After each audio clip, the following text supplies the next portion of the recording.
I don't believe in autonomy. You don't? No. Why is that? Because you want to be autonomous, start your own company. I don't believe in it. And I don't think employees want autonomy. I think that is a giant misnomer.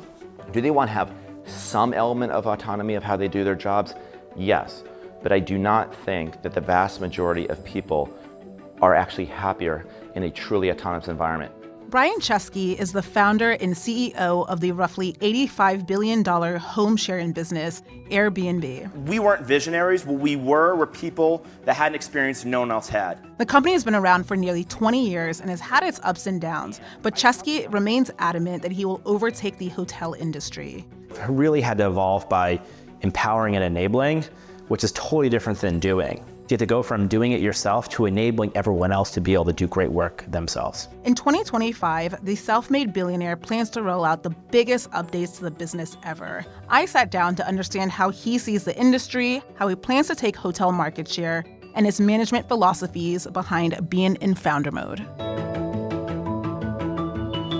You've been inadvertently linked to this spirited debate over founder mode versus manager mode. Yes. I know you didn't come up with those terms yourself, but I'm curious why or whether you think this so-called founder mode is the best way to run a company, is the best way to be a successful leader. I think it is. I think founder mode, Paul Graham coined the term. Basically, I'll give you a little bit of background. I spoke about my journey being CEO. And when I started Airbnb, I was a founder. I ran it the way a founder would run the company. I was in the details. I knew everything going on. I was the chief product officer of the company. And then I hired a bunch of executives as we grew and went into hypergrowth. And did all these things everyone told you to do, like hire great people, empower them to do their job, give them space. And the results were devastating. It's not that you shouldn't hire great people or empower them, but you have to be in the details. You have to be close with them. You have to, as a CEO, set not only the vision, but the rhythm. I review all the work now before it ships. I am the chief editor of the company. This flies in the face of everything we're taught about modern leadership, except when you go through history, many of the best companies in history, from Steve Jobs to Walt Disney to today with Jensen, Elon, or many others, they're people that are in the details. Now, a lot of people, they hear this say, wait, isn't that like micromanaging? There is a difference. You can be in the details of people without telling them what to do, working through problems with them. And by the way, if your argument is you hire great people and you empower them to do their job, how do you know they're great if they're not in the details? Why are you not in the details but the board is auditing you? If you're not in the details, you have leaders not in the details. So this is not about being a founder. It turns out this is more natural. This is the natural way for founders to run it. But this is not a this versus that. This is not about non-founders. This is about a mentality of belief that great leadership is presence, not absence. And most CEOs of most companies are not present. They're fairly absent. I believe the chief CEO, the CEO should be the chief product officer of the company. Why? Because the purpose of a company is to make a product. And so why wouldn't the CEO be the expert of the product? You said that early on, distancing yourself from the details was deleterious. How so? So many ways. Like customer service. Joe and I have a phone number, gave customers our cell phone. We would answer the calls. And then one day we're like, we need to hire someone who knows more about customer service than us to do it. And then we just let them build out customer service. And I could do it for every function. And what people do is they hire people and they just let them do their job. That is wrong. No leader should ever, I don't think, do that. Here's what they should do. This is a bad analogy. One time, I'm a terrible golfer, but I went to get like a golf instruction. And I had a golf instructor, and they taught me how to swing. And I have to do repetition after repetition after repetition. Thank God they were there, because if they weren't there, I wouldn't know how to swing. I would develop a wrong swing, and you have to correct me. So when you hire people, the first thing is you should interview as many employees as possible. I interviewed the first probably 400 employees. The directs to my directs, I treat as a dotted line to me. I'm the co-hiring manager. And when people start, we start in the details, which one could call good management, like apprentice-based model. Even if they know more than you about their function, they don't know more than you about the company or your standards or your pace. And they don't know how to integrate. So you have to help them. And over time, like the golf instructor, they stop watching your swing and you let go of the details. Now, if you don't do this, you end up with leaders that won't be successful. They're afraid to come to you. You go in the details later and you undermine their confidence. They sometimes hire the wrong team. If you have to replace the leader, you have to replace the team. They don't actually collaborate with other groups. And you end up having 10 different teams or 100 teams going in 100 different directions. And maybe they use different technology stacks. They have different marketing messages going out. The whole company ceases to row in the same direction. And when this happens, there's bureaucracy, there's politics, there's a sense of a lack of accountability. Then there's complacency, and people feel like they work for a big company, and customers start to realize the product hasn't changed and the brand doesn't stand for anything. These are all things that come from an absence of leadership or CEOs not being adequately involved in the details of the product or the organization. Let's use that really great golf swing analogy. At what point do you stop holding their hands and helping them swing? Because employees, they do want autonomy. So at what point do you say, okay, you're empowered enough, go forth and flourish? Does that happen? I don't believe in autonomy. You don't? No. Why is that? Because if you want to be autonomous, start your own company. I don't believe in it. I don't think employees want autonomy. I think that is a giant misnomer. Do they want to have some element of autonomy of how they do their jobs? Yes. But I do not think that the vast majority of people are actually happier in a truly autonomous environment. Let me tell you why I don't think autonomy is super helpful. There's a scenario where you're totally autonomous. You're allowed to have your own budget, hire your own team, do whatever you want. Except you need legal to sign off on everything. And you need the finance team to sign off on your budget. So you need to actually go through the planning process. You need to integrate with the technology. In other words, this notion of autonomy is such a fallacy in modern corporate America because companies are organizations. Organization quite literally means we organize people to work together to do something, rowing in a boat. Now, what people don't want is a lack of empowerment, and they want to be able to make decisions on their own, but I don't think people, for the most part, want to be disintegrated. They want to be integrated. So I think that's really, really important. But to answer your question, because I think you were getting at, because I challenge the notion that people want autonomy. I think they say they want autonomy. I think their actions don't say the same thing. If you look at retention I find and engagement employees are often highest when they really love the people they're working with and they're collaborating and working well. Now, there are some people like me that probably shouldn't be in an organization. We should start companies. And I also think if you don't want to work in an organization, start a company, we could use more entrepreneurs in the world as well.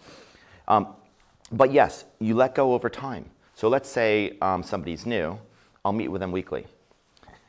At some point, maybe by the 20th week, we don't need to meet every week. Now we can go every other week. But it's only after 3 or 4 in a row where, yeah, this seems like a slightly unnecessary frequency. So that would be the judgment call. And yes, eventually one day you check in less and less frequently. Yeah. When did you flip this switch to founder mode? Because you said the advice early on was to, again, be very hands-off. So what was, I guess, the catalyst to flipping this switch? And what were the immediate impacts? Basically, well, that's pretty recent. So the company was doing quite well, even though you were distanced. Yes. So started the company in 2008. 2009 went on a rocket ship for 10 years. And so the rocket ship took off, and I was acting like a founder. And for the mid-2000s, it was great. By 2014, 15, 2016, 5-6 years in, I started feeling like I didn't know what I was doing. And I think people are kind of born good founders, so to speak. I kind of probably was. No one's born a good CEO. It is such a non-intuitive job. And not only is no one born a good CEO, but many of us CEOs believe that almost all the books and information and business schools written about it are wrong. They're quite literally the opposite advice of what is appropriate. You know, Paul Graham would call it books about manager mode, not founder mode. So, but again, you don't have to be a founder to do it. And so in late 2019, growth was slowing, cost was rising. I remember an employee that was an early employee just said, it's just hard to work here. I work 80 hours a week, but I'm only doing 10 hours of work. And it's like 70 hours of effort to take 10 hours of work. They described it as like working on a treadmill. We had a lot of bureaucracy. We had meetings about meetings. Anyone watching and they're in an organization where there was a meeting about how many meetings there are? Like, it was just that kind of stuff. It was there was politics. There was just a lot of things creeping in, all the bad words in the big company. And then I met 2 people that changed my life. One was Johnny Ive, who was the head of design at Apple. We were reacquainted. And the other was Hiroki Asai, who was the creative director at Apple. And they showed me this other way of running a company that Steve Jobs did. And I couldn't believe it because Steve said he wanted to build the world's largest startup. So he had a functional organization of as few employees as possible. All the managers had to be in the details, not just Steve. They all had to be experts. Steve reviewed all the work. He did these product reviews. And they all culminated in these big launches. And the entire company rode in a single direction. By the way, I asked like Johnny Ive, did you ever feel micromanaged by Steve Jobs? He said, no, I felt the most empowered I've ever felt in my career. Nothing against the post-Steve world. I bet you Johnny felt more empowered in the Steve world than the post-Steve world, even though Steve visited the office every single day. There's this notion that power is zero sum. Either I have the power or the employees have the power. There's a scenario where we're all powerless. It's called a lot of Fortune 500 companies. There's also a scenario where I have power and I give that power to you. It's not zero sum. So that's what I tried to do. And I met these two people late 2019. And I had this image of like not running it like Steve Jobs, but like taking some of these principles. But we're about to go public. And I can assure you the worst thing you should do before you go public is like blow up the company and like reorganize it. So I don't know what to do. All of a sudden, it's late January. And I'm in a meeting and they're like, our China business has dropped 80% because of this thing called the coronavirus. And I'm like, what is the coronavirus? Well, 8 weeks later, everyone was talking about it. And we lost 80% of our business globally in 8 weeks. That's like in 18 we were going 100 miles an hour and slamming on the brakes. It was very bad. And we went from the hottest IPO probably since Uber to journalists, like respected journalists asking, is this the end of Airbnb? And I said, well, Andy Grove from Intel once said, bad companies are destroyed by a crisis, good companies survive a crisis, but great companies are defined by a crisis. I said, this is going to be our defining moment. And I now have a blueprint. We're going to go back to not the Navy, but the Navy SEALs of startups. We're going to be this really lean, elite organization where not only am I in the details, we're all in the details. And by all being in the details, it's like one shared consciousness. It was the best thing we ever did. We made these changes. And I think we've kind of, in a way, never looked back. The company went from losing money to one of the most profitable companies in all Silicon Valley. We make more free cash flow for every dollar earned than almost any company in Silicon Valley. We've made over 500 improvements to the product in 3 years alone. And most importantly, the next couple of years, we're going to be launching new products and services. The Airbnb brand is a noun and a verb used all over the world. It means to get a house by the night. One day, the Airbnb brand will mean something more. I'm going to circle back on your future expansion plans. But first, I want to bifurcate the next question. When you decided to restructure the organization, or really how, or getting back into the details, I should say, first, how long did that take in totality, and how receptive were employees? Because it's quite a shift from what they'd known, especially those who had been with you for quite some time. I have to forewarn that, when a CEO gets in the details, it's initially, the people are initially pretty concerned and not super receptive. Again, why? Because it flies in the face of what everyone knows, right? Employees believe that when things are dysfunctional, it's because leadership is too involved, not that there's an absence of leadership. They assume that employees want a lot of autonomy, not realizing that autonomy can also lead to powerlessness, that you're just left in a bureaucracy that you can't navigate, and without political capital, you go nowhere. That's a real situation. So I would say I've been doing it for the last 4 years. If you want to take control of your company back, and it's usually vis-a-vis the organization, not the investors, it's a 1 to 2 year process. And I was working, maybe 80 to 100 hours a week, so way more than most people want to sign up for. I think you can do it in a few hours. But here's the amazing thing. It's like 2 years of a lot more work, and then you have a lot less work to do. So here's the paradox. I'm in many more details, and yet I have way more free time on my hands than the old way where I wasn't involved. Because in the old way, you still have meetings, but you have meetings for things going wrong. Because you're not in the details, there's always someone resigning, leaving, a project has to be redone. You're brought in on these, and then you have these very long meetings because no one knows who's the decision maker. And you have all these committees, and there's this swirl.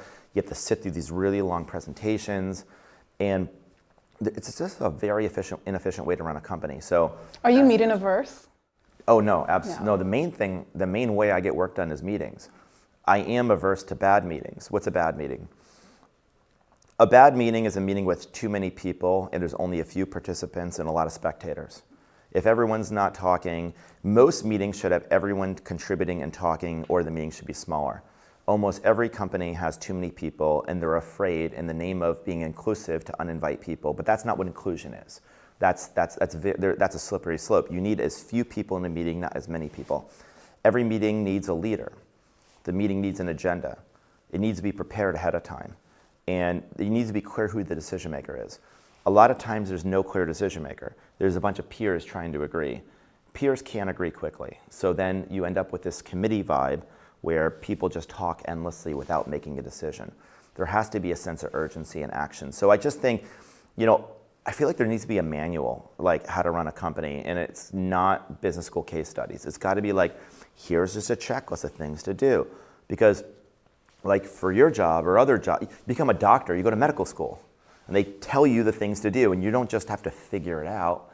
And I think all of us, we have to figure out our market, our product, and we should. But why is every founder independently having to figure out management theory? Why are we doing that? Any decisions, and you kind of touched on this, any decisions you're like, I don't need to weigh on in this, I'll delegate this one. I'll give you an example. We do ads. We do these like really cool TV ads. And I used to review all the ads and do multiple reviews of the ads because I was trying to develop an aesthetic with the team. Then pretty soon I only need to review the ads once and give feedback in a meeting. Then they started just sending to me, and if I have a problem, I'll tell them. And now, a lot of the new ads I don't even look at. But when we launch this new Airbnb, I'm going to go all the way back to reviewing everything again because it's a giant step forward. Does that make sense? So there is a letting go, but it's not a permanent letting go. It's a letting go to do something transformational. Is founder mode just a Brian Chesky thing at Airbnb, or is it embedded through every management level of the organization? You expect all of them to be in the Every details. single one. Every single one. And that's where the name founder mode is a little bit confusing because it suggests like I'm the founder in founder mode and no one else is. But like the principles of like being in the details, taking ownership, living with the product, everyone can do this. I mean, honestly, not just in business, like government leaders should do this too. And some do, but a lot don't.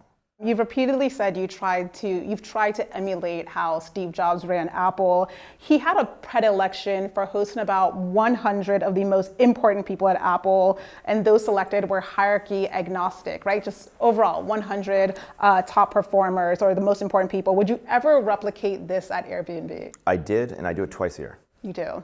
And I don't call it top 100. okay. You know. Why is that?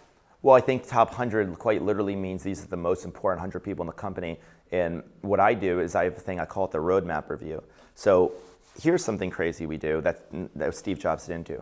We don't have an annual plan at Airbnb. We're one of the only companies, S&P 500, that doesn't have an annual plan. We have a budget each year, and then we have a rolling 2-year strategic plan. It's a 2-year plan, 24 months, and it's updated every 6 months. We decouple the budget from the strategic plan. See, right now, everyone watching, probably if they work at a big company, I guarantee you what's happening is the CFO and the CEO have told 20 teams in their company to tell us like what you're gonna do next year, your strategic plan, and what you need, your budget and your headcount. And everyone's gonna ask for the world, and then you're gonna say no, and you're gonna have this negotiation. Now you have this reconciliation, and that's how most companies do planning, and it's crazy. What we do is we do a budget like a week. It's like, here's what we're gonna spend. We have a rolling 2-year plan, which is a strategic roadmap. I pick the 80 to 100 people in the company. I've realized twice a year is the better frequency for us because we want to have a rolling 2-year plan every 6 months. It is not just the most senior people, but it's generally the most senior people. But I pick all the people. At most companies, there'd be a protest if the CEO picked people because they would be considered their favorites, and it would be considered unfair and not systematic. And I think ultimately the CEO should have favorites. The favorites have to be on fair criteria. But if you can't have favorites, if you can't say this is a high performer and this is what excellence looks like, then you're going to be in big, big trouble. That is just not good leadership. Now, it can be fair criteria. You can have people making sure there's not unconscious bias, people keeping you honest, looking for disparate impact inside the organization. You can do a lot of surveys, and you can use that to reinforce your assumptions. But the notion that a CEO should not have discretion in decision making of who should be in a room, like the President of the United States would pick, we should pick too. It doesn't matter what level you're at. So we do that as well. Now I just want to say one thing. I take a lot from Steve, but I'm not Steve Jobs. I'm not trying to be Steve Jobs. There's a lot of reasons why no one should try to replicate him. It's a different era, different skill set. We're a different company. So I've picked my own way of a company, but it turned out that a lot of what he did, which is not that different from what Walt Disney did and other CEOs before him, are good starting places. And then I've adapted it.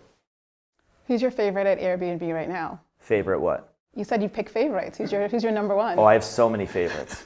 That's such a political answer. That's a politician's answer.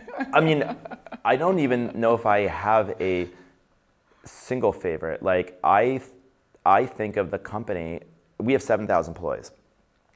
I think of a company as 100 people, and my job is to manage 100 people. And it's their job to manage everyone else. That's the way I think about it.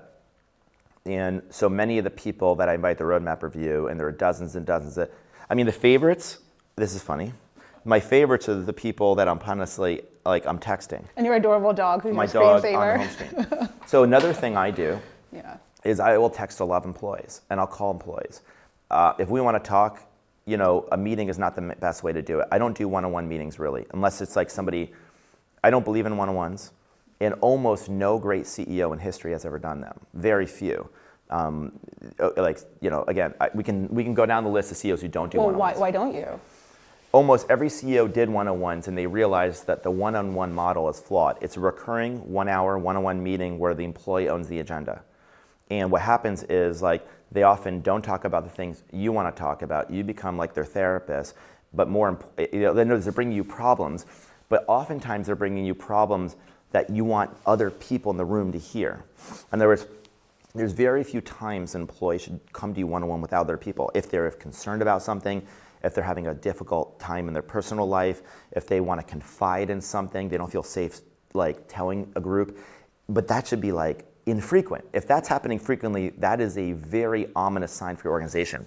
So Jensen Huang says, I don't do one-on-ones because I want everyone to be part of the solution and get the wisdom. When you make lots of one-on-one decisions, then people feel like they don't have a decision made, they don't feel like they had a voice, they didn't have buy-in. So generally, you do group meetings. All of us choose to do group meetings.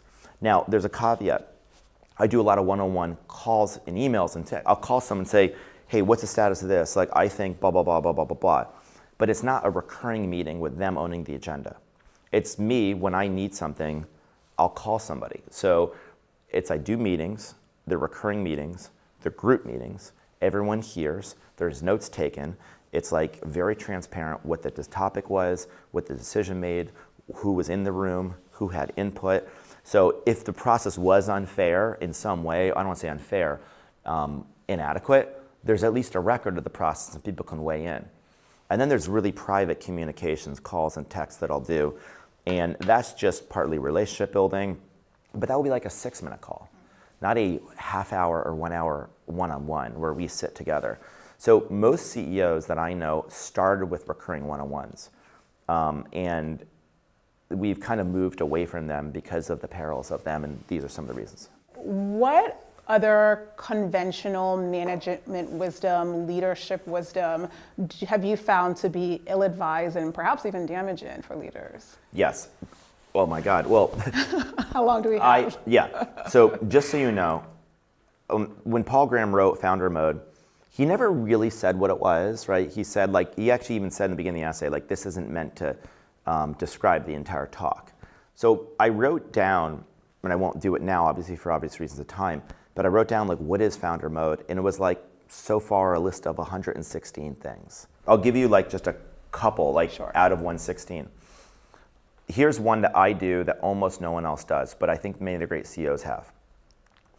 I have direct reports, right? I'm a CEO, so I have a C-suite, whatever you want to call it, a CTO, a CFO, a chief business officer, a head of policy comms, a chief legal officer. So, you know, sometimes people call them executive vice presidents, SVP, senior vice presidents, they're your senior leadership team. And most people believe it's your job to manage that team, and it's their job to manage their team. All their directs report to me too.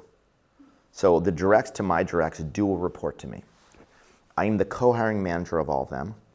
I have this radical view that, like, I'll exaggerate mildly just to make a point. If my CFO says I found a candidate they want to work for the company and they haven't met me, then I assume they're not good enough. I want you to hire people that don't want to work for you. They only want to work for you and I. In other words, I want you to overhire. People say, I'm so good, I'd only report to a CEO, but I'd report to this organization because there's going to be a special relationship with the CEO. So it allows people to overhire a little bit. Also, you don't want your team hiring their team, not feeling like your team, because ultimately they're your people. Because when your whatever retires, the people under them have an expectation that they might be promoted into the job. But if you didn't hire them, or you weren't part of the process, then that's a big problem. You might not promote them and you might layer them and then they'll leave the company. So I skip level a lot. A lot of companies, it's considered taboo to skip level. You're not trusting me. Why are you going direct to the people? I think it's critical for CEOs to skip level.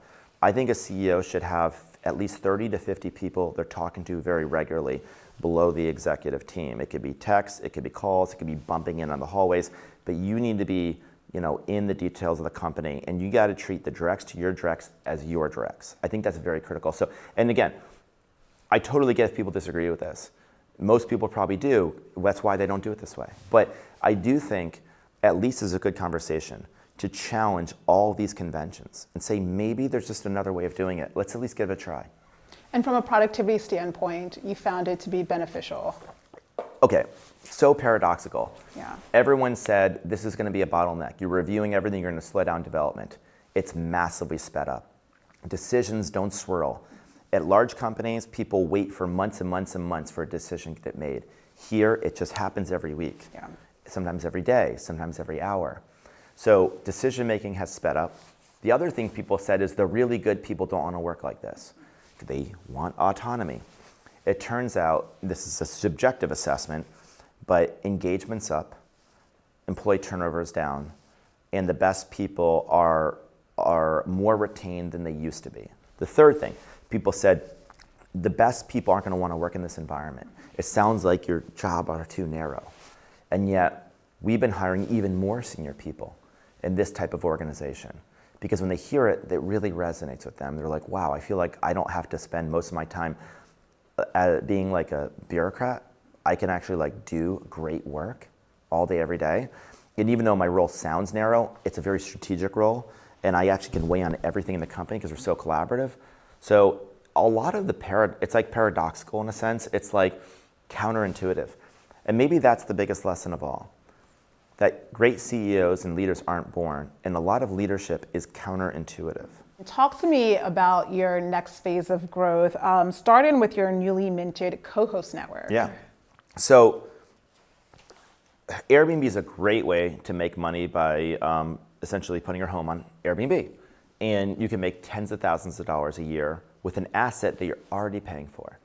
And so we were reaching out to prospective hosts asking, hey, if you can make all this money, why aren't you hosting? And a lot of people described they were interested in hosting, but they had a perception it was too much work. People say, I don't have the time. Or let's say someone here lives in New York, they've got a summer home in Florida, but they can't actually go to Florida every week and check the guest in.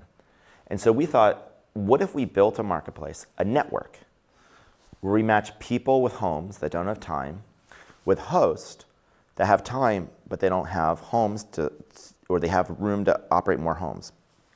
And that is exactly what we did. We built a network of co-hosts. We call it the Co-Host Network. It's over 10,000 hosts in 10 different countries. These are some of the best hosts on Airbnb. 73% are super hosts. The average rating they manage for properties is, I think, 4.86. And that's compared to a third-party property manager at Listen Airbnb, which is a 4.62. So if anyone's watching and they're like, hey, I would love to make like $20,000 a year on my house by renting a month or two a year, then all you have to do is go on Airbnb. You'll see a list of co-hosts in your area. We'll match you the very best one for you. You can message with them. They take a cut of your earnings. You negotiate that with them. They can do any or all of the hosting for you. They can help you set up your listing, take photographs, manage your bookings with guests. They can check guests in. They can make sure the entire place is equipped. They can give them recommendations. They can clean the place. They can do turnover. They can do everything soup to nuts or just part of it. We think there are millions of people that would love to put their home on Airbnb if they could trust the person managing their property. And now with the Coast Network, we think they can. Yeah. How many more properties do you think would be listed, let's say in a year's time, in 2 years' time? What's the expectation or the prediction there? We generally don't put out targets because it's a little bit hard to predict. But I do think that the Coast Network will, eventually one day, like more than 2 years from now, unlock millions of homes. Yeah, millions of incremental homes. I wouldn't want to put a specific timeline on it. It's just too unpredictable, but millions of new homes. Part of this co-host network presumably is also just to augment the guest experience. Could AI do any of that, creating a chatbot that answers all the questions and does all the things that a property manager would do? Yes. Well, okay, let me preface. Sure. The AI could do some of hosting. Okay. I don't think most people want a robot checking them in. Quite literally, I don't know if they want that humanoid. See, I would.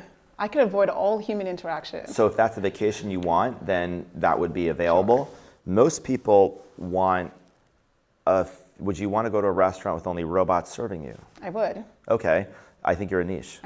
You're a huge niche. I think you're a huge niche. I think most people don't want that. I think most people still want human contact. We're living in one of the loneliest times in human history. We used to live in a world where you would see people face to face. You would have real connection with one another. And now we're living in a world where more and more people are being placed by machines. And there are times where that's wonderful and that's nice. But if you remove, human interaction is inefficient. It's our temptation to automate which is inefficient. And one day you could never leave your house and never meet another person and be kept alive. And I'm not think, that is a step forward for humanity. I still think people want human connection, and especially when they're traveling. But we do have keyless entry. We do have things like more and more of our customer services being automated. We do have AI suggested kind of replies and messaging that can help hosts write messages. But we do think people still want a sense of a handcrafted experience. You might want to go to a restaurant with a robot. I guarantee you that won't be the most popular restaurant in the city, and that most of those Michelin restaurants or the cool restaurants people go to, if they started automating those with robots, I think they're going to probably not be in business much longer. Yeah, fair enough. You said or hinted at the fact that Airbnb is looking to pivot away from its core product of short-term rentals and expand far beyond that. Far beyond. What does that look like in practice? I mean, yeah, this is a great topic. So the Airbnb brand basically is a noun and a verb. I'm going to get Airbnb. I'm going to Airbnb my place. And it means to get a house for a few nights or a week. So what if the Airbnb brand meant so much more? And I think there's a lot of types of experiences and services that we could launch. It's hard to give examples because now I'm giving away the product. That's okay. Give us the scoop. Come, have me back. Here's what I'll tell you. Next May, okay, we're going to be unveiling an entirely new Airbnb. It's by far the biggest moment in the company's history since its founding. And you're going to see Airbnb take the model for short-term rentals or homes, for short-term stays, and we're going to bring it to all these new areas. And hopefully you can come to the talk. Yeah. Well, as I'm sure you saw, Uber is looking to buy Expedia, become this super app. Is that what you're hoping for Airbnb to be, a super app in the travel space, or? I think that the word super app is certainly thrown around a lot. Sure, it's a bit nebulous. It's unclear if there are any super apps in the United States. A lot of people describe WeChat as a super app. I think that the new Airbnb launching in May will feel like much more than just an app. Will it be a super app? I don't know, but it will be an app where you can get a lot more. It will be a one-stop shop.